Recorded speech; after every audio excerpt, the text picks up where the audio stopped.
Here we go again, guys.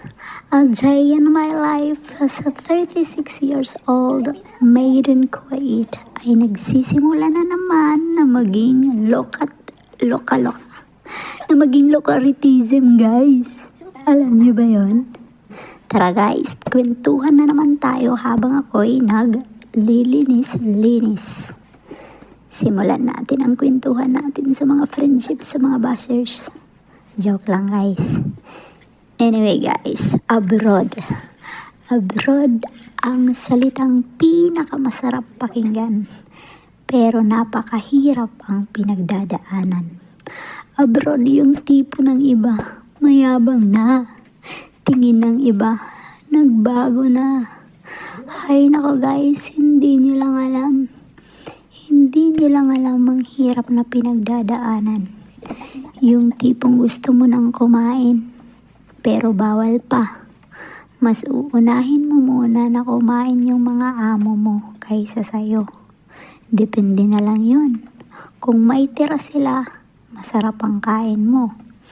Kung wala, mag-provide ka ng pagkain mo. Mahirap ang mga pagkain dito sa Middle East. Ikaw na lang mag-a-adjust.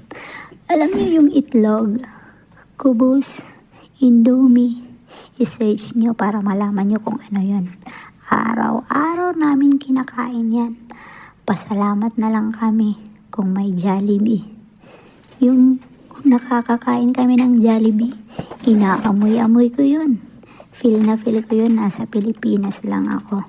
Kaya wag nyo pong sabihin na mayabang kami. Kasi hindi nyo alam ang aming pinagdadaanan. Okay guys? Abroad ang salitang masarap pakinggan sa salita. Pero hindi nyo alam masakit sa puso't isipan. Joke lang guys. Anyway guys, sa bawat estado ng OFW, marami kaming pinagdadaanan. Depende na lang yun kung masaya at malungkot. Sabi ko naman sa inyo, iba't iba ang bawat tao. Nakikipagsapalaran kami sa ibang bansa. Yung punto na alam namin kaya namin. Okay guys, pero nagpapanggap lang kami. Nakikita nyo na masaya kami. Nakikita nyo ang ganda ng ngiti namin. Pero kapalit niyan, durog na kami. Durog na ako. Alam nyo guys, yung pinakamasaya lang naman na nangyari sa buhay ko bilang isang OFW dito sa bansang Kuwait ay sinama ko maraming beses sa iba't ibang lugar ng amo ko. Yung